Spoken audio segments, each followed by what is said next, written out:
bueno, ya sale aquí el... Fantasy Focus Football is presented by Geico. Switch to Geico and see all the ways you could save. Welcome into Fantasy Focus. It is Field and Mike Clay, Daniel Dopp, and Stefania Bell is here with us as well. And a little peek behind the curtain, because something just happened that was actually kind of funny, but the audience would never know about it unless I tell them. So we have, obviously, an incredible production and directorial staff here that works at ESPN. We also are a 24-hour, 7-day-a-week, 365-day-a-year operation that has a lot of shows. At the top of our show, someone started to speak to me, but in Spanish. Did you guys hear that or no? I did, but I did not understand any of that. Okay, got it. I wanted to make sure I wasn't the only one. Now, I did take Spanish all the way through like sophomore year of college. I have remembered exactly zero of it. Yeah. I would be a completely useless person in a Spanish-speaking country, but if somebody wants to invite me to one, I think he said this is going to be terrible. I think he just like coming in. He was just great confidence. It was just someone there didn't realize they were on the mic. They're like, oh, this is going to be bad. I think it's really important you guys don't mess up today. Yeah, something like that. It was something like that, along those lines. So we have a high bar to clear here. We have a high bar. Okay, don't be terrible. Don't mess up. Who was was it John Harbaugh used to say like the goal for his team was like just don't suck today? Wasn't that? There was maybe I'm misremembering. No, Anyways, we have used good to advice. actually in the old. Since I'm going to be the resident historian here, we used to say that on the show. That was our slogan when the podcast was first starting out. Don't suck today. Just don't suck. That was the bar at the beginning. That was okay, the bar. guys, we're in this. We like bring it in. 1, 2, 3. Just don't suck today. Yeah, all right. We have a busy show. Actually, like a really busy show because all of a sudden the NFL is kind of back. And a reminder that we are back on Monday. Monday is in like 4 days from right now, excuse me. We're going to be back to our daily schedule. That is August 1st, a tidy way to kick off the month of August. We cannot wait for it. We'll have all the latest around NFL preseasons, double trouble, all kinds of content. I promise you it'll be a very, very busy August ahead, so we can't wait for that. But it's been a busy week already. It's been a busy offseason. It has been. And the offseason never stops in the NFL. And today is now Thursday. Tuesday, we got news first from Adam Schefter that Julio Jones is signing with the Tampa Bay Buccaneers. I think on one hand, you think to yourself, Mike, wow, the rich got richer. But did Tampa get richer here? And is there a fantasy role for Julio Jones? Look, I think if he's maybe their number 3/4 receiver, I think it could be an improvement, right? Obviously, they're not happy with the guys they had on the roster, Jalen Darden, Tyler Johnson, Brashad Perriman, last from the past. Those kind of guys were competing for that job. And now they bring in Julio Jones to kind of battle for that. And look, Chris Godwin, not in the PUP list, right? So there's at least a chance he plays week 1. Maybe not. Maybe he misses a game or two, right? Stefania about that in a moment. Certainly Stefania knows more than I do. But, a guy that's going to be a factor this season at some point, right? So you have him, you have Mike Evans, and you have Russell Gage, who they brought in as well, right? So I think especially considering Julio Jones is now 33 years old, considering that he has missed so much action over the past 2 years, I don't think they view him as an every down player, right? That's just going to dominate the targets like we've seen at his peak. So good signing for them, I think. Very veteran team going for a Super Bowl ring. From a fantasy perspective, not a guy I'm super pumped about. I'm going to ask Daniel in a second, but Stefania, 2 injuries to sort of monitor here, right? It's not just Chris Godwin, who Mike mentioned, coming off the ACL tear, but also Julio himself. It was nothing significant last year, but it felt like it was just one twinge or tweak after another. Where would you assess these 2 players health-wise? Well, it was significant if you wanted Julio to be on the field. Fair enough. I mean, it was 7 games last year, 7 games the year before. That's why everybody's talking about 14 missed games for Julio in the last 2 years because of hamstring issues. And he's 33 years old. So you definitely worry about soft tissue injuries becoming more problematic, not less. But it really depends on the role that they have carved out for him. I mean, he's a fantastic athlete, keeps himself in great shape. I actually think that this could be a good blend for him being in Tampa Bay. And, I do want to mention it in reference to Chris Godwin specifically, because I think everyone thinks like, oh, well, he was going to come in if Chris Godwin wasn't going to be healthy to start the year. And then you hear Chris Godwin's not going to be on the PUP list. And it's like, well, then what's Julio going to do? Chris Godwin is still early coming off an ACL. And to me, what Tampa's doing is really smart because they are going to inch him back slowly. And they have an opportunity to practice in ways where they're limiting the veteran who's had problems with injury and then limiting the guy coming off a fresh injury, and they can sort of figure out what they have. So I don't think it's an either or situation. I don't think necessarily people do, but understand that I think that Julio provides them with a lot more options, and it will protect him in the long run, too. Maybe a better move for reality than fantasy, Daniel, but you as the resident Julio Jones truther, what are your thoughts? I just have no interest in Julio Jones this year in fantasy because what option is he on this offense, right? Mike Evans is 1. Yep. Chris Godwin, when he's healthy, it's going to be 2. Maybe 1A, right? 1A. Godwin 1, Evans 2. Evans 2. Yeah. Okay. Okay. Russell I'm going Gage. to push back on that. That's fine. Russell Gage is still number 3. I think he's still more valuable. And Leonard Fournette is going to have more targets and catches than Julio Jones at the end of the year. So at best, he is the 5th option as a 33-year-old who has had multiple hamstring injuries. Yeah. That's not going to get better. Lost 14 games over the last 2 years. No, like when am I going to start him? If I draft him, when am I going to play him? Like that's the point. And check this out. We're thinking 10-team league, 30 receivers fit in there, right? 10 times 3 is 30, actually. Sure. I've been working That's on that good with job, my Mike. daughters. Yeah. Simple has math, improved right? this So offseason. nailed that. Good job, Mike. 10 times 3, got it. So over the last 7 years, 4 instances of a player age 33 or older finishing as the top 30 receiver. 4. There were 3 Was it were like Larry, all Larry Fitzgerald? 3 were Larry Fitzgerald. The other one was, Was it some 30? older Like Danny player, Amendola? short, close. Julian Edelman? Steve Yes, Smith. Julian Edelman is the other one. You've got. He was 33. So that just shows you how hard. And by the way, those guys more possession receivers, right? Sure. Julio does a lot of his damage downfield. I think it's going to be really hard, even in a great offense like this, for him to be a consistent fantasy Oh, starter. trust me. The only reason why it's hard to not entirely dismiss this is because he's playing with Tom Brady, right? And exactly. it's like there's going to be a week, or I should say, there could be a week this year where Julio goes like 6 for 122 and a touchdown, and we wake up on Monday morning or Tuesday and we're leading the show with is Julio Jones back? But I think we all He agree did that, for now. Was it week 2 last year? He did that. He did that against just Seattle. that. Yes, Actually, right? his last game he had 10 targets and a touchdown. Week 18 last year. So Sure, and he was pretty good in the I agree. playoff game. But Yeah, I'm with yeah, you. good I think point, for good now point. we are all a little more cautionary on investing anything in Julio Jones. No major surprise here, but now a formal announcement from the 49ers. It's Trey Lance's team. And Stefania, I'm going to go to you first as our resident 49ers fan. Jimmy Garoppolo, a thing of the past now as far as a starting quarterback in San Francisco. What was your thoughts on this declaration from Kyle Shanahan and John Lynch? I think it was not surprising. Okay. This has been the plan. They've been pretty clear about it actually since the combine. I think Jimmy Garoppolo having shoulder surgery just put a wrench in what otherwise would have probably been a smoother transition. I think he'd be with another team right now if he hadn't had to have shoulder surgery. Nobody wants to take a chance on a quarterback and invest money, and there's a financial issue around it too, right? Because there's a lot of money we're talking about. And nobody wants to put money into someone who they haven't seen throw post shoulder surgery. Yeah. And I think that was the issue. But I bet he's going to get scooped up. I mean, look, the talk is Seattle, but the Niners don't want him to go to Seattle, but I could see that happening. Jimmy Garoppolo is going to be fine from this. The type of injury he had, the surgery he had, he will not have a problem with his shoulder. He's going to be in good shape. If he had a front of the shoulder problem, much worse for a thrower. His was backside, got pushed out when he was trying to protect his injured thumb last year. So, he's going to be fine. He'll be somebody will be glad to have him. He'll be good.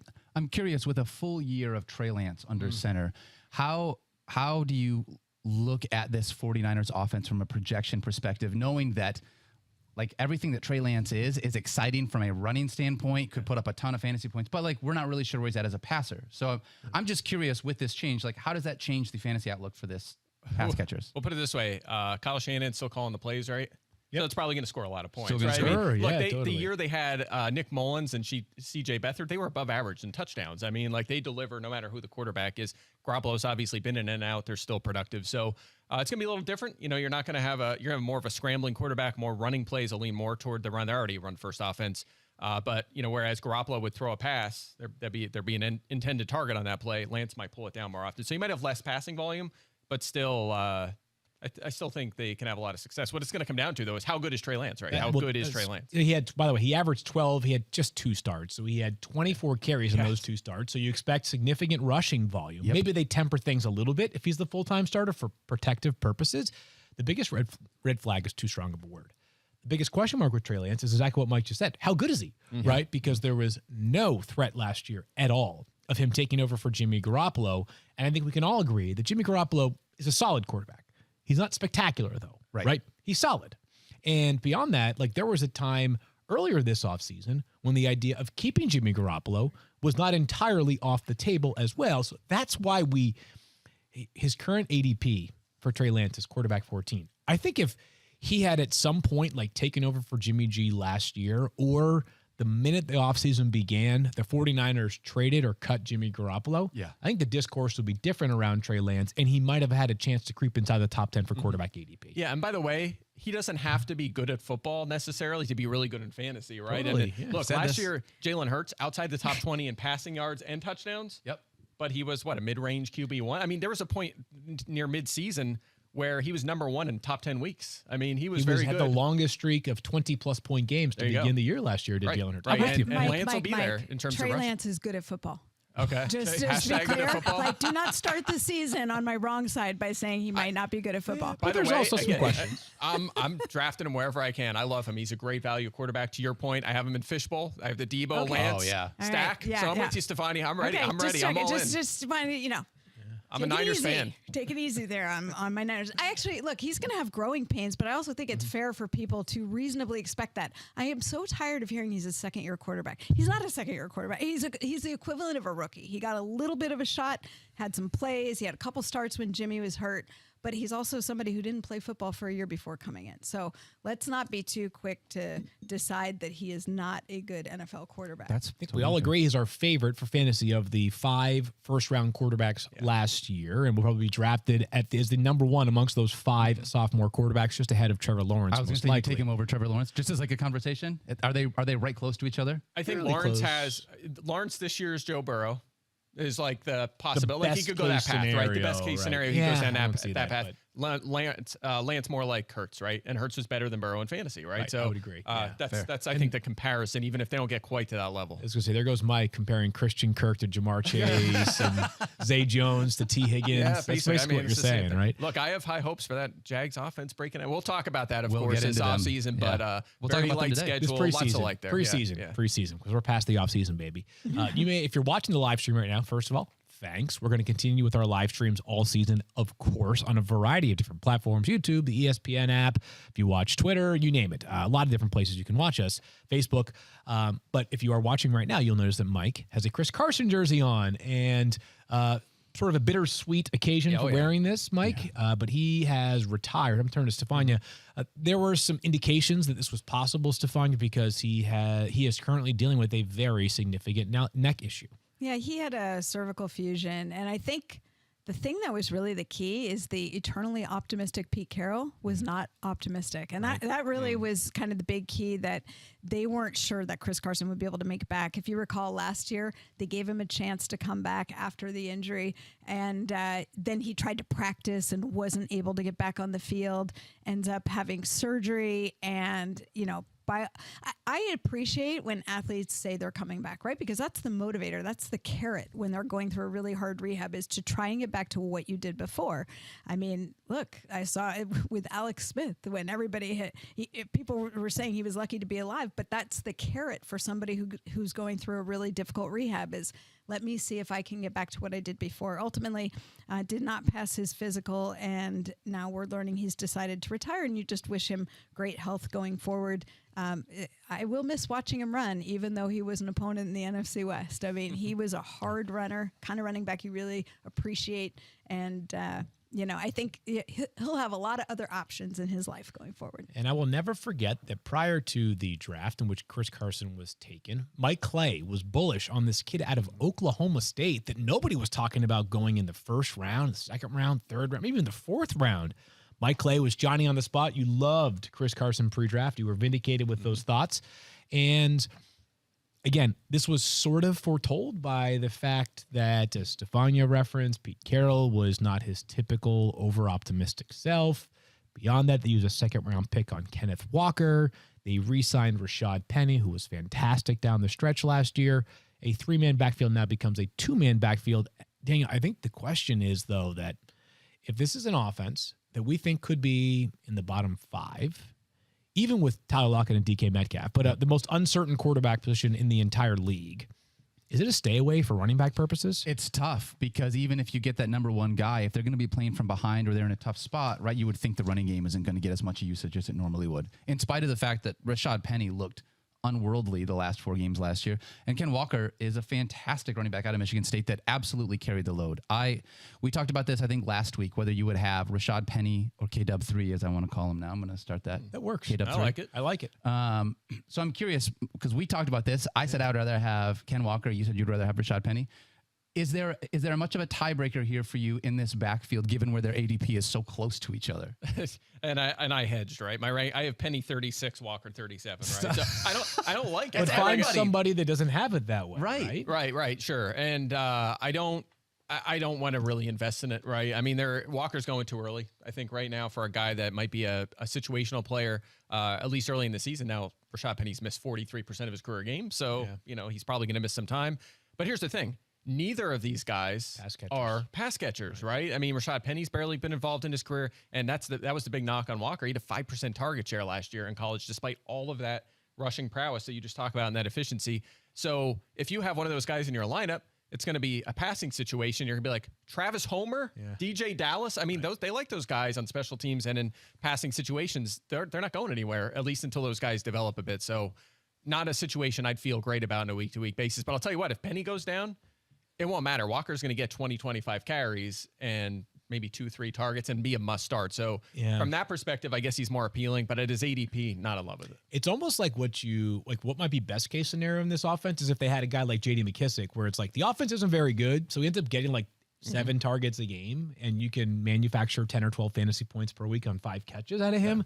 But it feels like these guys for right now might be closer to stayaways rather than big time investments.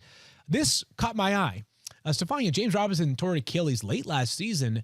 I would have thought for sure on the PUP list. And a reminder to people out there that the PUP list, beginning training camp on it, doesn't say anything about missing games. It's an easy way for teams to stash players and take it slow. They can come off the PUP list 5 minutes after being placed on it, 5 days, or potentially as long as 6 weeks into the season. No James Robinson on PUP. And just to add to when we're talking about the PUP, just because you come off of it doesn't mean you're playing in week 1 either. I mean, I think what more teams are doing now, and this is really important, the NFL is making a huge effort to minimize all the injuries we typically see in the preseason. And there's always an injury spike around week 2 of the preseason. So that is why now they're doing this acclimation or ramp up period. You hear about guys coming into camp, they're doing just conditioning. There's no padded practice for a predetermined amount of time. This is all built in based on injury patterns that they've observed over the last number of years. What rehab staffs are doing as well is trying to reintegrate players coming off serious injury into football activity in a gradual way. Picture this. You have an Achilles tear, you're on the PUP list, means you can't practice, right? So they don't take you off that you can't practice. What do? They just throw you in week 1 and rush you back to like full practice and full go? Or is it better to take you off the list and say, okay, you're going to go through 2 sets of these drills, then you're going to come work off on the side. Maybe if that goes well, you'll go through 4 sets of drills the next time. That is a much smarter way to reintegrate these players. So James Robinson, to me, fits that bill. All we saw in the videos that he was posting in the offseason was some straight line running, not 100%. Explosion and power, hardest things to get back from an Achilles. So he's going to ramp up his activity to get used to football, but the time to get back his performance level may take longer, and I don't think it necessarily means he's available week 1. Okay, so we'll keep an eye on week 1. Current ADP for James Robinson is running back 39. Travis Etienne at RB 23, so there's a clear pecking order as far as ADP is concerned. Mike, do you think that ADP should have been or was reflective of the idea that Robinson could miss some time? Or is this that, hey, Travis Etienne was a special player in college who was a first-round running back last year that is an awesome pass catcher, and he might just be way better than James Robinson, even when Robinson is healthy. Yeah, I think it's a little bit of both, right? Because even if you're thinking right now, like let's just say, Stefan, you just said, I think he'll be ready for week 1. She didn't say that, but let's just say she said that. You're still like, well, you just said Etienne is still there, right? He's still going to be a big factor in passing situations. It's not like he's, it's easy to say, okay, well, maybe, Robinson's like the thunder and he's the lightning and in the passing down back, right? Which might be how it works out, but he's not 195 pounds like Naheem Hines, right? He's 215 pounds. He has some size to him. He could be an option at the goal line. So I think our best case scenario, honestly, when both are healthy, might be kind of a Javonte Williams, Melvin Gordon sort of dynamic, right? You might have a little less receiving for Robinson, a little more for Travis Etienne. They're going to try to utilize him, but this is a situation where you have two really good running backs. They're going to have to split up the snaps somehow, and I'm not sure it's going to work out for a lot of huge fantasy, or at least consistent fantasy output. So honestly, my rankings were right now with these two guys is about where the ADP is. I'm a little higher on Robinson based on the recent news, but I think the ADP is about right. I wonder if the ADP narrows with the news that Robinson avoided the PUP, Daniel. I would think it should. And you look at the running backs that you're getting there at running back, like basically running back 40. Yeah. And I still, we've watched James Robinson be really good in this Jaguars offense. And the idea that he's able to come back, even if it's not week 1, right? If you're looking at him as a guy, I draft Leonard Fournette and Alvin Kamara as my 2 running backs, right? They've got week 11, week 14 buys. By the time that you get to that point, I think James Robinson would likely be back to be able to be at least a bye week fill-in for you. And where you're drafting him at running back 39, the upside for what he can be based on what we've seen him be in that offense, I think is quite a bit more. So I love his ADP, and I think it should go up from where it's at right now based on this news. If we had found out that Robinson was going to miss time at the beginning of camp by going on PUP or might miss games, I wonder if ETN's ADP would also climb up, because if he's by himself for 3 or 4 games, I have another scenario for you, though, which is that James Robinson gets back pretty early, but he is under a controlled workload. So it's like 75% ATN, 25% Robinson until you start hitting a little deeper into the season. If that's the case, I kind of think ETN's being a little bit undervalued then, just because he's such a good pass catcher. And he looks good, right? He's healthy. I mean, his Lisfranc injury was early. Remember, it was very early in the preseason last year. So he's had a nice recovery, and he's not limited at all.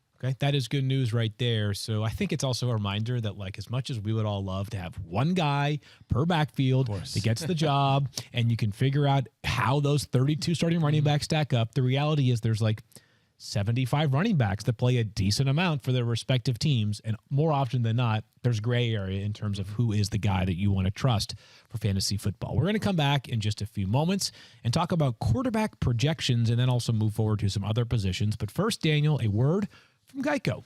You know, Geico asks, how would you love a chance to save money on some insurance? I would love it. Of course you would. After all, who doesn't love a great deal, right? And when it comes to great rates on insurance for all the things in your life, Geico can help. Like with insurance for your car, truck, motorcycle, boat, and RV. It can even help you out with your homeowner's, condo, or renter's insurance. You could even save more with a special discount when you bundle your coverages. Plus, you can add the easy-to-use Geico mobile app, the available 24-hour roadside assistance, and more. And you'll see that choosing to switch to Geico just becomes an easy choice. Switch today and you'll see all the ways that you could save with great rates and discounts. It's easy. Simply go to geico.com to get a rate quote or contact your local agent and start seeing how much you could save.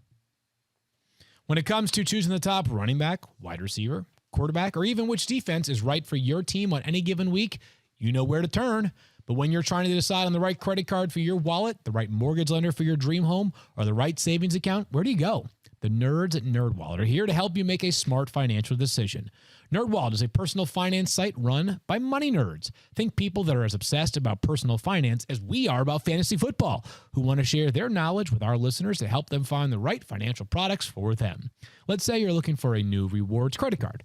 NerdWallet can help you compare cashback cards side by side, so you can feel confident choosing the one that suits your spending. Think of them like your weekly wide receiver PPR rankings, where you're comparing top credit cards that work for you. Ready to make a financial decision? Compare and find top credit cards, savings accounts, and more at nerdwallet.com. NerdWallet, the smartest decision for all your financial decisions. NerdWallet Compare Inc. NMLS 1617539. NerdWallet is not an investment advisor nor an investment broker. Information is for educational purposes only.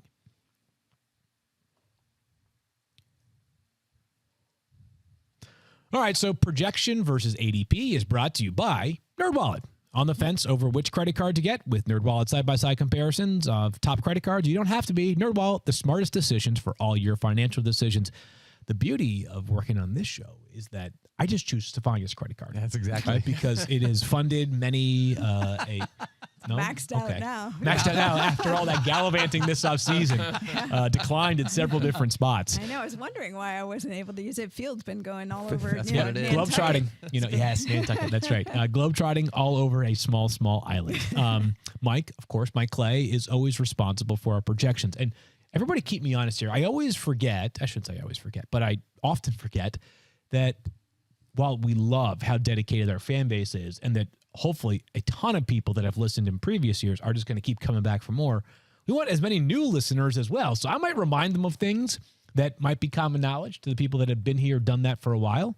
So if you hear something you've heard before, it's maybe not intended for you, but intended for the new people that are also part of this large group of this large family that we call the 06010. I like when you say nice stuff about me and my achievements and things I do Shut too. up, It just makes Mike. me feel good. Mike, so right. I'm not going to tell you to stop. No. Mike Clay, who has finished in the top 10 in his 10-team leagues for 3 straight years, is responsible for our projections here on ESPN.com. So if you don't like those projections you see next to your scores, it's Mike's fault.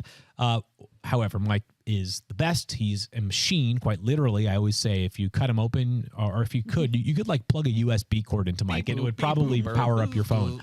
But you do our projections, Mike. It's a thankless job. I don't know what that was right there. I don't know. I am one a does. robot. R2D2 with like a word. No. Let's keep powering through this one, guys. Yeah, man. I mean, my you were God. like, if I cut you Stop. open, I this know. computer. I mean, I was just playing the part. So we're going to look at some players' projections done by Mike and their ADP, which is done by the masses, right? ADP is determined by where a player is drafted, average draft position. We're going to start at quarterback. And Mike, I was surprised that Dak Prescott projects as QB5. His ADP is quarterback 8, which is in line with where I know I have him ranked. Daniel, do you know where you have Dak offhand? I don't offhand, but I can look right now. Somewhere in that range, I would think. But Mike, tell us more about Dak Prescott here. Yeah, so coming off a year in which I think many people might be surprised that he had a career high in passing touchdowns, right? He had a very good year. I know that receiving core is going to look a little different, but the offensive line is still good. You still have CeeDee Lamb. You still have Dalton Schultz. You still have Tony Pollard at that backfield. You're going to have Michael Gallup at some point. I mean, I think that there's enough there. There's enough talent for him to put together another big season. He was very productive last year. It's by the way, Mike McCarthy, Kellen Moore, high volume, fast moving, pass heavy offense. A lot to like there from a fantasy standpoint. Okay. And the other thing is that allows me to keep him there, even though they lost to Amari Cooper, is he had a career lows across the board in rushing last year, the year off the injury. Maybe Stefani could speak more to this, but year 2, there's already chatter that he might be able to run more this year. And he did late last season, right? In down the stretch last year. So I'm optimistic that those numbers can come back up a little bit to closer to where they were earlier in his He career. suffered that calf injury. I believe it was that game against the Patriots, which is kind of the pivot point of their season, right? They win the game and then everything kind of goes downhill, relatively speaking there. The injury I'm actually most interested on, Stefania, is Michael Gallup, who Mike mentioned, who is on the PUP list right now. Do we expect him potentially for week 1? No, I would say no. If you recall, it was like, oh yeah, they were chatting like Michael Gallup will be back, and the window is just too short. By the way, props to Michael Gallup. Do you remember how he tore his ACL? Do you guys he made remember an incredible catch. making an incredible touchdown catch? Like he had torn it and still made the catch and held on to the ball. So much respect there, but still the time window for him is still early, and there's no reason to expect him back in week 1. In fact, I think it'll be a couple months before we see him back. And Jerry Jones kind of hinted at it a while back when he said the best that we're hoping for is a question mark by week 1. I think, that was all chatter in the offseason where you're trying to keep people guessing, especially when they were moving Amari Cooper. He's not going to be ready for probably a couple months. And look, they made an investment in him, which again means that you want somebody to be healthy long-term and you're not bringing them back for some kind of arbitrary timeline. So, Dan, you can maybe break the tie here because I'm a little bit further off the scent of Dak. I've got him at quarterback 10. And the logic might kind of reference some of it. No Amari Cooper. Michael Stefani just talked about. Michael Gallup may not be available for some portion to begin this season. And Cedric Wilson gone, a very solid third wide receiver there. And yes, they made some investments this offseason, but I'm just, there's fewer pieces in place around him that makes me a little bit more nervous. And there is some new blood at the quarterback position that's just really super talented. A healthy Lamar Jackson plus some of these young guys like Trey Lance. Yep. I actually have Dak at 6 just behind Lamar Jackson. So you're more Mike than you are me. I'm a little more bullish on Dak. But a part of that, too, is the idea that, like, I'm hoping and thinking that Zeke is going to get back to not full-on pre-Zeke, but, like, he's going to be a better runner this year. Tony Pollard is going to take another step. It sounds like they really want to find ways to be able to utilize him within that offense. So while Michael Gallup is definitely going to be out, you already talked about it, and I don't know what Jalen Tolbert and James Washington do for those first couple weeks while Gallup is out, but I would assume that Dalton Schultz is just going to take a big role within that offense those first couple weeks. And while he lost Amari Cooper, I still feel like that offense is really talented. And I would rather have, I think Dak is still in a better spot than someone like Aaron Rodgers, who lost Devontae Adams. I would take Dak over Rodgers any draft of the week. That's just a me thing, though. I agree with that. And it's a perfect way to segue into Aaron Rodgers. Professional. Well done. Oh, my Mike's gosh. projections. He's pretending like he didn't know. Look Wow, at that. guys. It's not like it's on the note or anything. So Mike has Aaron Rodgers at quarterback 6.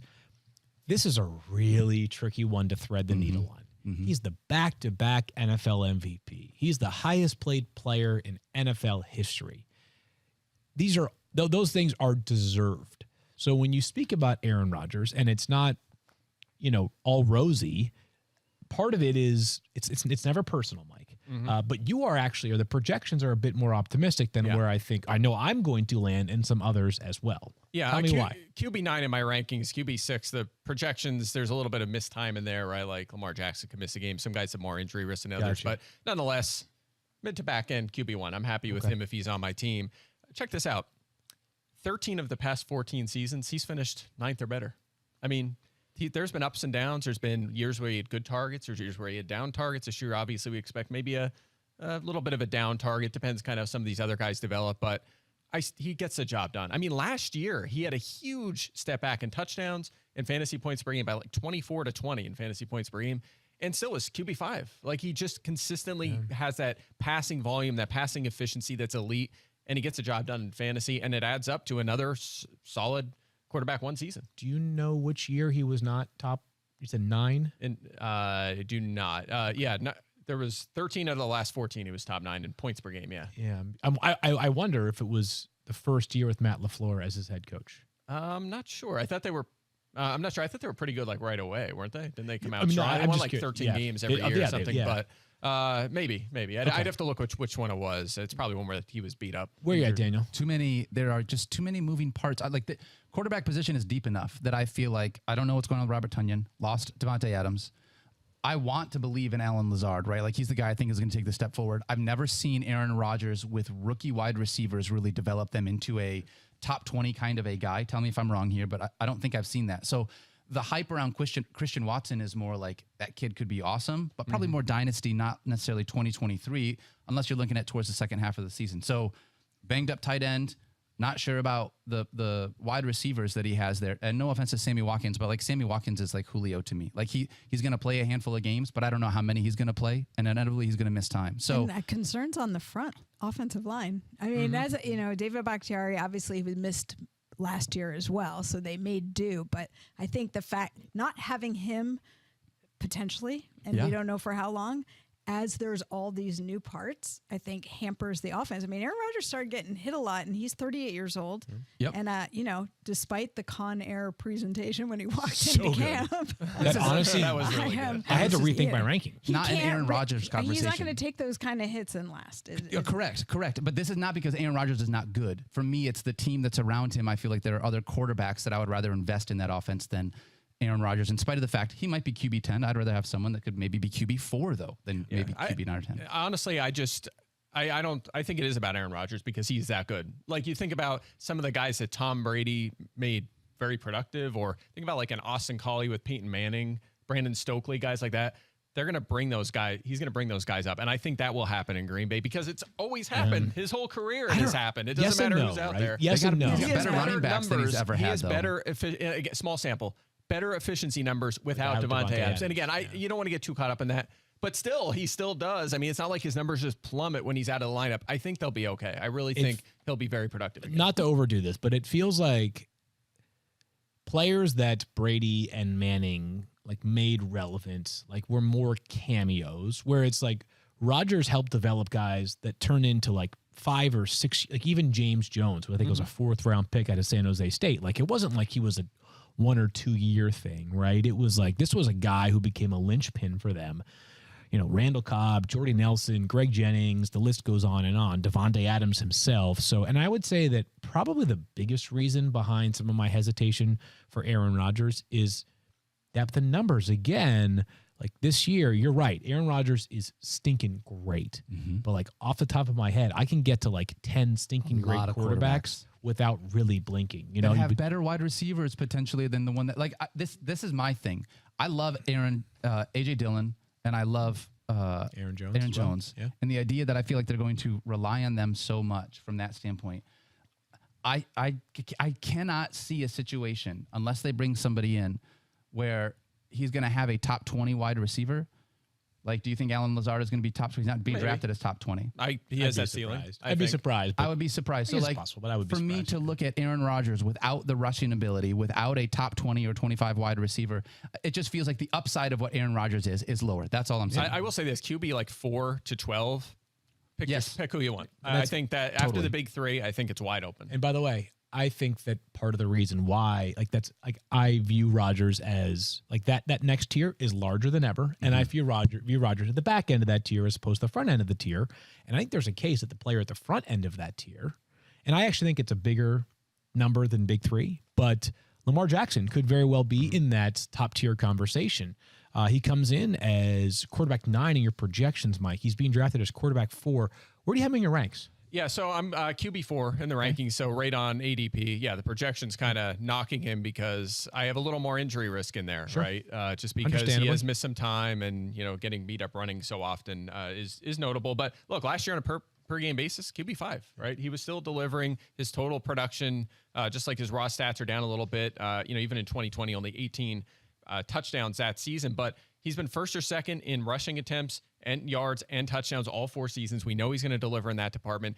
The Ravens had a down year, but they were unbelievably destroyed with injuries. They will bounce back this year. No doubt about it. You'll see some injury regression to the mean. And look, they're going to go more run heavy, which you might think is a negative for a quarterback. But look, with that year where he was the #1 scoring quarterback, he was 26th in pass attempts, and he had 57 more fantasy points than any other quarterback, right? He's going to do so much damage on the ground. I am a little worried about the targets there, but he still has Andrews, and I expect Bateman to make a leap, and they'll manufacture touches for J.K. Dobbins. So I think he'll be fine. I think he's a top 5 play quarterback. I actually have 5 quarterbacks in my top tier. So that's where we differ. I think that it's a big 5 this year. I truly believe Josh Allen, Patrick Mahomes, Lamar Jackson, my quarterback 3, Justin Herbert, my quarterback 4, and Tom Brady, who I was tempted to have as quarterback 1. Where did he finish last year, Mike? Where did Brady was 3, right? I thought his quarterback was it's quarterback 3. Yeah. So, but ridiculous, right? He had 700. Or they had 731 passing attempts as a team. That could sustain 5,000 passing yards for Brady. Wouldn't surprise any of us. 40 passing touchdowns wouldn't surprise any of us. So I think those 5 comprise that top 5 for quarterbacks. And Daniel, I think it's just going to be fun to have Lamar as your quarterback this year because he's got a lot of ammo right now for people questioning him, whether it's anonymous defensive coordinators, whether it's the fact that his contract's not yet done. I could see a revenge tour season for Lamar Jackson coming ahead. Absolutely. And where he's being drafted, a lot of the mocks that I have been doing, I've been able to get a running back early, grab Mark Andrews in the 2nd round, and still find a way to get Lamar Jackson. Yeah. I feel like stacking isn't a huge thing within season-long fantasy, but I feel like if I'm going to draft Mark Andrews, I'm okay with going out and trying to find myself a Lamar Jackson because those two, I love that combo there. Yeah, man, I was looking back at Mark Andrews' numbers last year. Truly, I think they're going to be equally sick this year because yeah, and I think I'm not as you guys know I'm a little more concerned about the running back situation. I mean, neither of them is practicing yet. Dobbins ahead of Edwards, but I will say it till I'm blue in the face. Return to play is not return to performance. And the fact that there are so many questions about Dobbins right now, even if he steps on the field week 1, he is not going to look like the guy who came off how he looked before he was injured when he's only been rehabbing for a year and not even getting in football practice yet. So I think that actually changes what Lamar is going to be doing when the season starts. And I think his numbers are going to be great out of the gate. All right, we'll pick things up, pick up the pace a little bit for some running back conversations. Leonard Fournette, current projection is RB6. ADP currently is RB10. Mike, where'd you land? Yeah, so I'm at RB9 in my ranking, so fairly close to ADP, a little above. Look, before he got hurt last year, he was RB3. Yeah. He was fantastic, and I know a lot of people are just handing passing down duties to Rachaad White. Again, he's a rookie. We don't know. Didn't we do that to Keyshawn Vaughn 2 years ago? Oh, yeah, we did. Yeah, okay. We've done that. We do that a lot. And Giovanni Bernard last year, yeah, right? Yeah, and look, you want to take a late flyer on White? Fine. Sure, go for it. No problem with it, but I wouldn't just hand him all that passing down work. Tom Brady's still a quarterback, and Tom Brady, I don't want to say handpicked Leonard Fournette, but he handpicked him to be a feature back last year. And by all accounts, he's going to be that again this year. And keep this in mind, top No lower than 4th in routes, targets, receptions, and receiving yards was Fournette. So even if that goes down a little bit, that, by the way, that includes the missed games. Yeah. He was still near the top in all of those categories. Top 4 in targets, receptions, and receiving yards. Wow. Yeah, all of those categories, and routes. So he was out there running routes all the time. He's been around for 5 seasons. He has 3 top 10s. The guy continues to do it. I see no reason why that changes in, again, one of the highest volume, best high-scoring offenses in the NFL. It's going to be great again, and he's the lead guy. No team threw it more than the Bucs last season. As of right now, there are some question marks about the interior of their offensive line. Earlier today, Ryan Jensen, their star center, got hurt during practice, was carted off, did not sound great. We'll have an update there, but if he misses some time, an already question mark interior offensive line becomes a concern, and that might mean less running, which might be good for Fournette, right? More opportunities in the passing game. David Montgomery, tricky one for me. I love the player, and I want him to be extremely, extremely good. He's RB14 in your projections, Mike. His ADP is RB17. Do you have any concerns here for David Montgomery? Not really, honestly. Just if Khalil Herbert kind of really makes another leap. He was very efficient last year, but by all accounts, Montgomery is still the guy, right? He is. That's what I don't know. Right. Well, I think changing coaching staff. Right. Fair enough. That's the only reason why. Yeah, I just don't know if coach, he was, I mean, in terms of like games with 20 plus touches last year, I think Montgomery was like 3rd behind Jonathan Taylor and Derrick Henry or something. Maybe it was Nick Chubb. Anyways, like he was a workhorse. That's what I was going to talk about. Right. The volume has been high, and I don't necessarily think that changes for him at age 25. More pedigree. He's been very good. I know his yards per carry dropped, but he's an effective football player. You know, that first year, his rookie year, his efficiency wasn't good. It's been much better since that point if you look at the advanced stats. And again, he can handle a big workload. He's very productive. Missed a lot of time last year, was still near the top of running back in all of the key categories. And gets the ball at the goal line, right? He's 5th in goal line carries inside the 5 since he was drafted. So I'm still in on him. I think that I've drafted him a lot, like the 4th round, because he's been following people. He's boring. I'll just take a Dobbins or take an upside guy or Breece Hall or whoever it is. And some of those guys are fine in that range, but Montgomery's the one. I'm sure you've seen this too. He's the guy that keeps falling. Always falls. And I have no problem with it. I think he'll deliver as a mid-range RB2 at worst. Well, you said he's boring. He is. He had only 3 top 10 finishes last year, but only 3 games outside of the top 30. Mm-hmm. So, like, you kind of know what you're going to get, Daniel. Yeah, but I think part of the reason why I think he falls, and my concern is just that offense is not super, like they just don't score a ton of points, right? If I'm looking, I hope that they do. Justin Fields comes on. If that offense scores a lot of points, that means Justin Fields is doing something right. Yeah. And if that happens, then I all of a sudden feel a lot better about this. But to Fields' point, I don't dislike David Montgomery, but I like Khalil Herbert. If he got a chance to be the guy here, he looked good when he got the chances last year when David Montgomery was out. So I don't know. For me, I like David Montgomery. He's fine where he is at. I would prefer a better offense for my running back, but based on how he's been falling within drafts, his value I still think is pretty good with the amount of volume he's getting. I want to be careful with how I say this, but if you look at all of the backs that were consistently getting a massive workload, that was sort of like where David Montgomery was at last year. Montgomery was maybe at the bottom or near the bottom in terms of like overall talent, right? Mm-hmm. Like he's not as talented as Jonathan Taylor or Nick Chubb or Derrick Henry, right? Henry, those guys. Yep. So he feels a little bit more vulnerable to lose some of that work with a new coaching staff who just wants a bit more balance in the offense, or they might not. And if they don't, then I think he's going to end up being like a really safe and boring play, but a really solid RB2. By the way, last offseason, he was aware of where he was being ranked in fantasy, and there was footage of him on video talking about it, and he was not happy, and he said he would blow that out of the water, and he did. When he was healthy, he did. So he sees the rankings. He's going to see this. He's going to see this. And I'm saying nice things. I'm just saying, David, I got your back. We're not live, are we? Oh, we are? Yeah, I got your back. These guys, I'm a Lions fan, so I got nothing to lose. Just remember that. Just remember that. We'll wrap up with Pass Catchers, and Pass Catchers ADP versus projections is presented by Geico. Switch to Geico and see all the ways you could save. We'll start with A.J. Brown, whose wide receiver projection is 15. ADP is wide receiver 12. I think 12. That strikes me as high, Mike. What do you think for ADP? 12 and ADP, I agree with you. He's going from, you and I have talked about this before, right? Very run-heavy offense to a very run-heavy offense, right? Same kind of dynamic there. Also with a quarterback that's not, Brian Tannehill will score 7 rushing touchdowns a year, but not going to run nearly as much as Jalen Hurts is, right? So there's also the scrambles that take away. So I am worried about that volume. He's going to get a big target share, but more competition here in Philadelphia as well, right? You have Dallas Goedert. You have Devontae Smith, who is a top 10 wide receiver entering his second year. He's going to be involved. So what I do you definitely mean by top 10 wide receiver in his second year? I mean drafted in the top 10. Okay. Sorry, my fault. So look, I think they will try to pass the ball more with A.J. Brown and Smith in his second season, but is there enough volume for him to get to that top and pay off maybe finish top 10 or have that high ceiling that some of these other guys have? I'm not so sure it's there in this offense as much as I like the guy as a player. That's the thing.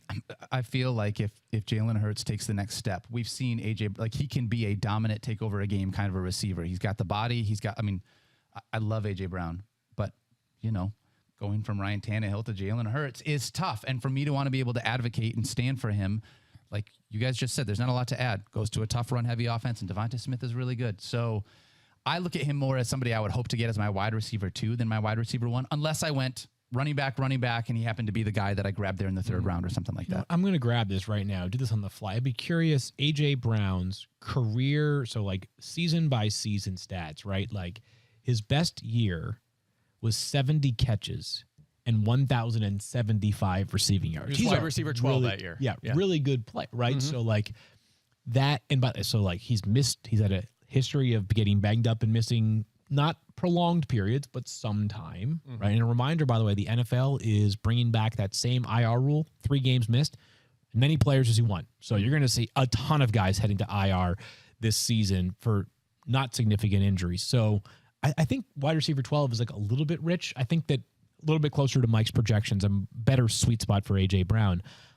My pick when we did our breakout player this year for ESPN.com, which is available on ESPN.com still, was Darnell Mooney for the Chicago Bears. And, sleepers, busts, breakouts. At some point, I'm sure we'll do an episode centered around them. And I want to kind of talk through what I view each of those categories as. But Darnell Mooney last year was talk about volume. His volume was insane. Mm-hmm. Top 10 in terms of target share and I believe overall targets as well. Total targets, 139 last year for a Bears offense that no longer has Allen Robinson. Obviously, Robinson wasn't much of a factor. They barely had him last year, but yeah. And then the notable wide receiver additions this offseason are more journeyman or sort of developmental types, whether it's a Byron Pringle, whether it's a Velus Jones Jr. in the third round. It's not like they added somebody who I consider a real threat to take away from Darnell Mooney. I also know that Mooney and Justin Fields have been working extremely hard together this offseason. They have a very close relationship. Wouldn't surprise me if Darnell Mooney, whose ADP right now is wide receiver 24, exceeds his current projection of wide receiver 19. Agreed. The volume shouldn't change. Like you just said, it was massive last year. That's not going to change. He's going to be on the field a lot. I think that he's kind of safe in that wide receiver 3 mix, right? Or borderline wide receiver 2 mix, even if you're in a 12-team league. But look, you always have to look at all the possibilities, right? Or all the scenarios. What if Justin Fields is the real deal and breaks out? Then Mooney could go. He could be wide receiver 9, right? That was in a bad offense last year where and Mooney didn't score many touchdowns and was still productive in fantasy. If Fields breaks out, then the sky's the limit for Mooney as their number 1. Why can't we say the same thing about A.J. Brown and Jalen Hurts? Like, how come it's easy to say this about Darnell Mooney, but it's different with A.J. Brown? I mean, my contention, and Mike, you're the Eagles fan, so feel free to dismiss this, is that Jalen Hurts was never viewed during his entire time in college in his first 2 seasons of the NFL as this sharpshooting passer, right? Justin Fields came in as a guy who carved up Clemson for 6 touchdowns in the national semifinals. Like, this dude could be an absolute rocket launcher from the pocket. Also, A.J. Brown's being drafted as wide receiver 10, 12, right? Mooney's going quite a bit later, right? So we're saying he can 10 get spots later. Mooney could jump into that conversation and be in that mix. He has that ceiling. A.J. Brown's already being drafted there. Also, Philadelphia has more targets, right? They have Devontae Smith, Dallas Goedert, Miles Sanders. They have more mouths to feed. Yeah. Okay. Stefania, I'm going to ask you about Chris Godwin again, whose projection from Mike has him projected as wide receiver 35. His ADP is wide receiver 27. But just to remind those that maybe did not hear the earlier part of the conversation, where do we feel like he's at health-wise coming off that ACL? I mean, I think he's making good progress. So he actually had an ACL, MCL, a little more complex, but and he had a fairly late injury. So I think we assumed maybe that he would be on the PUP list, and he's now off of that. So I think that's where the conversation is. People assume that he's off of that. Well, that means he's going to be ready to go out of week 1. I actually think it's Tampa Bay being very smart and knowing they can reintegrate him into practice, football activities, and even games gradually. Remember, if you start the season on the PUP list, then you're out for 4 games. That doesn't mean that if you're off the PUP list, you're there in week 1. And I think they're going to just see how he responds to the progressive increase in activity. And also remember, historically, players coming off an ACL injury tend to take a year to get back to where they really feel like their pre-injury selves, and their metrics reflect it. So it's often not until the second season. Doesn't mean all the time, but I think what we're going to start seeing actually is if teams are smarter in this way, and it's not like, oh, you're off to the side until you're 100%. If we see teams doing this, integrating people gradually, which I think makes more sense, it's going to be more the way. I think you're going to see players perform better in the first year back because they will have been brought back in a smarter way. So I think second half of the season, I really like Chris Godwin, but I would, temper any expectations early on. Mike, I'm assuming your projections are baking in the possibility of him either be limited or missing time to begin the year. Yeah, a handful of missed games in there. And this is just something we have to keep watching, right? Yeah. We just have to see, just like a lot of players, and see when they're going to come back and kind of get a feel for that. If it looks like he's going to miss the first month, maybe you move him down a little bit. If it's looking more optimistic, you can move him up. But to Andy's point, I mean, even if he does play right out of the gate, he could be limited to some extent. That's notable because last year, look, when he played, he was wide receiver 7 in fantasy points. But check this out. He was out targeting Mike Evans. They played 13 full games together, 121-99. That's why I kind of gave you a hard time before. Yeah. Because he was well ahead of Mike Evans. I mean, that's a pretty significant gap when you consider how good Mike Evans is. So, if that goes down and it's even, or they're just like, well, we'll pull him out a little more often, use Russell Gage and Julio Jones, then maybe he's only delivering at a wide receiver 3, delivering at that level for half the season. So there's a couple things to consider. But look, if he falls a little in your draft and you can afford to keep him on your bench for a couple weeks, I think that's viable. I was going to say, Daniel, it's almost like if you were to do a mid-season draft, Chris Godwin might be much higher than wide receiver 27 for ADP. I love being able to draft Chris Godwin right now, in part because all of the leagues that I play in have an IR spot. And so from that standpoint, if he misses any time, I would likely be able to put him on there and then pick somebody else up. But Chris Godwin, as wide receiver 27 in ADP, once he gets past the first, let's say, 6 weeks, and this is assuming health, you're drafting assuming they're going to be healthy and be a full go, he's going to be a top 10 wide receiver. I think that I'm a good enough manager that I can draft this guy where he's at, stash him on my bench, and find everything out so that when he comes back towards the second half of the year, I've got a guy that's just going to put my team into another stratosphere. That's the way that I look at Chris Godwin. I would just keep an eye on the ADP, right? Because now that he's not on the might ADP list, people might just assume everything's good to go. That and value if it stops. If he jumps up to like wide receiver 20 or something, then it might be too rich. There's just too much opportunity cost there. But there are some really unique wide receiver decisions to make, whether it's because of injury or suspension, where obviously you're not going to have DeAndre Hopkins until week 7. But you could have a legitimate top 10 receiver from week 7 to 18. Yep. Same thing with Michael Thomas. We don't know what we're going to get out of him, but he's off the PUP list. Like, at least he's practicing. That's a good sign. If Michael Thomas is 90% or 80% of what he was before, he'll be a top 10 wide receiver again. It's a really fascinating year, as it seems to always be for wide receivers. Last one here amongst pass catchers is Dawson Knox, whose ADP is tight end 12 for the Buffalo Bills. His projection might closer to tight end 16. I just got to tell you, it's really tough to size up tight ends beyond like that core 4 at the top of the board. Yeah, I agree with that. And we saw that from him last year, right? He was, 20th in targets, and he was 11th in fantasy points. Why? Well, he was first in touchdowns and 4th in end zone targets, and all that goal line work was enough to kind of launch him up into that tight end 1 conversation. But look, his expected touchdown total closer to 6.5. Anytime someone has an extreme touchdown rate, an extreme touchdown total, they regress to the mean. So I expect those numbers to come down. They added O.J. Howard as well. So I think he comes back to earth a little bit in that department. Saw that with Rob Tonyan last year, and I'm a little lower on him. Yeah, just a simple concept for people to remember. I'm guilty of this as well, is that like extremes are unlikely to persist year over year. It's not to say that they can't, right? Tyler Lockett being an example of some extremes that he was unbelievably efficient for multiple years. I mean, we've seen guys have dominant runs for several years over and over and over again. Derrick Henry, to some degree, has been that until he got hurt last year. But some cases we have the Peyton Hillis or the Bob Tonyan or the Gary Barnidge. And they're 1 year. That's 1 year too. I mean, there was 1 year wonders. They came regressing back to earth, and almost everyone does. Think about Patrick Mahomes in his year, and everyone was like, he's just special. He can do it again. He didn't do it again. No one really does. Can I say this really quickly? Because one of the things that I think that I've been trying to not get caught up in, especially with tight ends, I'm looking at wanting to get one of the top couple that I like, right? Mark Andrews, Kelsey, Pitts. Kyle Pitts. And if I can't get one of those guys, the idea of Kittle, TJ Hawkinson, or Dalton Schultz, like I want to get someone before that if I can. You don't like those guys? You're saying? I do like those guys. Oh, yeah, me too. Those are the guys I want to. Too. Yeah. I want to leave with one of those guys. If I get to this point in the draft, it's easy for me to look at Buffalo and be like, yeah, but I'm getting the tight end from such an awesome offense. But in this situation, I feel like tight end is another one of those spots where this year I am going to actively try to grab one of those early guys to lock up those points, because Dawson Knox, to this point, could be really awesome, but he's not a set it and forget it starter that's going to give you double-digit points every single week from a tight end spot. Yeah, I like that top 7 or so tight ends. I'm with you there. Yeah, past that, it's sort of an interchangeable group of 10 or 12 of Agreed. them.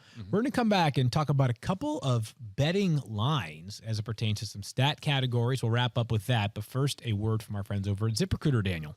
Yeah, it's amazing the first time you discover something that really made an impact on your life. Like this job that Field Mike Stefania and I all get to do. Like, it's ridiculous, where we get to hang out with our buds and talk about football for a living. What if the same thing could happen to you, though, with your job? What if there's an awesome job out there that was made just for you? Well, thanks to ZipRecruiter, that job is easier to find than you think. ZipRecruiter works for you to make finding a job easier. Like a personal recruiter, ZipRecruiter sends you jobs that are a great match for your skills and your experience. They can also help you discover any new job opportunities that are the right fit for you. It's no wonder that ZipRecruiter is the #1 rated job site by G2. So are you ready to find a new or a better job with ZipRecruiter? That job could be right around the corner. What job will ZipRecruiter help you discover? Find out today at ZipRecruiter.com. That is ZipRecruiter.com. Is the news terrorizing your timeline? Is the Supreme Court causing your anxiety to rise higher than gas prices? Is the whole world feeling as unpredictable as cryptocurrency? Hey, you're not alone. Charlemagne the God is here to help. I mean, not really. There's nothing he can do. He's just one man despite his name. But you can watch his show Comedy Central's Hell of a Week. He'll be chopping it up with the best and brightest comedians, political figures, and cultural influencers to talk you through the biggest stories of the hell of a week that just was. Charlemagne the God gives you his unfiltered and unapologetically honest takes as he tackles issues rooted in politics and culture on this late-night talk show. Hell may be hot, but Charlemagne the God's takes are even hotter. He's dishing out pure honesty with the heavy helping of comedy. Come get the week's last laugh with Charlemagne the God, because if you're living in the same world he is, it's been a hell of a week. Seriously. Comedy Central's Hell of a Week with Charlemagne the God, Thursdays, 11:30, 10:30 Central, starting July 28th. That's today on Comedy Central, TV 14. Got a couple minutes here. Let's take a look at some of the props. These are courtesy of Caesars. And if I gave you the odds to lead the NFL in passing, let's go around the table. I'll give you some odds. You guys tell me which one you like the best. How about that? Deal. Passing yardage leader this season. Tom Brady, plus 700. Justin Herbert, plus 750. Matthew Stafford, plus 750. Patrick Mahomes, plus 800. Joe Burrow, plus 900. Derek Carr, plus 1,000. Daniel, what say you? I just want to say really quickly, in case you aren't a sports bettor, the way that you look at plus numbers, if you were to put $100 down on a plus 700, you will make $700. So at Tom Brady plus 700, that's how you can look at that. Just in case you're not a sports bettor and you want to get into it, give me Justin Herbert. Okay. Easy explanation. He was, over 5,000 passing yards last year, right in the mix. Mike, anybody stand out to you? Yeah, Patrick Mahomes, the guy that's #1 in the category over the last 4 seasons, right? Sure. And in 3 fewer games than Tom Brady, who, by the way, I think Tampa Bay, without Bruce Arians, probably going to try to run the ball a little bit more than last year. I don't think Brady, he led this category last year, but had the second most pass attempts in NFL history, right? So I'm going to go Mahomes. I know they lost Tyreek Hill, but they're going to throw a lot. That division is loaded with good defense, or competitive teams. They're going to have to throw a lot. Yeah, I was going to say Derek Carr stands out to me for that reason, a plus 1,000. He actually was leading the NFL in passing yards until deep into the season last year. He now adds Devontae Adams to go with a healthy Darren Waller. A lot of reasons to like Derek Carr in that category. Can I say that's an interesting – Derek Carr is interesting because I don't know what to make of their running game. From that standpoint, there's been a lot of talk about Josh Jacobs this year. That's my guess because of Josh McDaniels, right? And if they're going to be down in that AFC West, I like Derek Carr. Even though I like Justin Herbert more, I like Derek Carr as well. I'll give you 4 options to lead the NFL in rush. You got one, Stefania, or you think you any disagreement on some of those picks there? Passing? Yeah. No, I was just sort of listening to Trey you guys. Lance. Trey Lance. Listen, no, because I think he's going to run plenty. Yeah, but no, I like the Derek Carr pick too because I actually think you guys got me thinking. It's not part of this thing, but when we get to Darren Waller, I'm concerned about Darren Waller for that exact reason. We'll talk about that more in just a little bit. NFL rushing leader, plus 400 for Jonathan Taylor. Derrick Henry at plus 650. Nick Chubb at plus 850. Dalvin Cook at plus 1,000. I'll start. Derrick Henry is the one that stands out, right? I mean, the guy is the best bet to lead the NFL in rushing when he's healthy. Obviously, we have a big question about his foot, but the optimism has seemed to permeate through the early portions of training camp. No question. You don't have concerns? There you go. Oh, Spaghetti has no questions. Makes me feel more emboldened. Love that. Check this out really quick. Derrick Henry, remember late in 2018, he took over as the lead back? Yep. Led the league in rushing the rest of the season. The next 2 years led the league in carries and rushing yards by 500 yards in 2020. Through week 8 before he got hurt last season, had an 82 carry and 300-yard edge on the rest of the league. I mean, he dominates this. I think it's close with Taylor, because that's a run-heavy offense. He's going to be involved too. Is very good. But Henry at plus 650 compared to 4-1 for Taylor, I'll take Henry. Nah, give me Jonathan Taylor. What? I'm in on the young blood, man. That kid, I am a Jonathan Taylor fan this year. All right, last one here is NFL receiving leaders. Justin Jefferson and Cooper Kupp tied at plus 800. Devontae Adams at plus 1,100. Jamar Chase at plus 1,200. Tyreek Hill at plus 1,400. I don't like to grab the low-hanging fruit, but Justin Jefferson is very tasty in this case. Yeah, believe it or not, he leads the NFL in receiving yards over the last 2 years, seasons, right? Yeah. Kupp got the, all the accolades last year, but Jefferson was really good again, led the league in air yards, and Kirk Cousins, top 10 in yards per attempt 3 straight seasons. I think the passing game might be more efficient with the coaching change. Give me Jefferson. I'm there too. Well, now we're bound to be wrong because we all like Justin All Jefferson. right, I want Take Devontae Cooper. Adams. Give me. I was going to say, give me Devontae Adams. I actually don't like Cooper Kupp here in this to lead the addition of Allen Robinson and how good so many of these other teams are. I think Cooper Kupp again might have 150 catches. Yeah, if it was volume, I'd lean Cooper Kupp. I don't know, though. He led the NFL in 20-plus yard receptions last year, Cooper Kupp.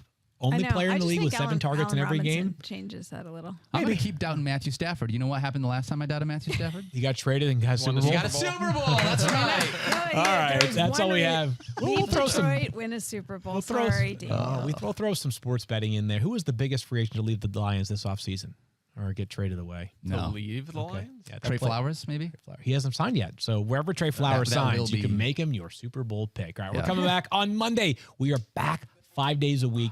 Fantasy Focus. We cannot wait to do it, and we'll do it live. 11 a.m. Eastern Time. Catch us on Twitter, YouTube, ESPN app, ESPN Fantasy Facebook page. A bunch of different ways to consume some great content. For Stefania and Daniel and Mike, I am Field. We're back on Monday. The season begins.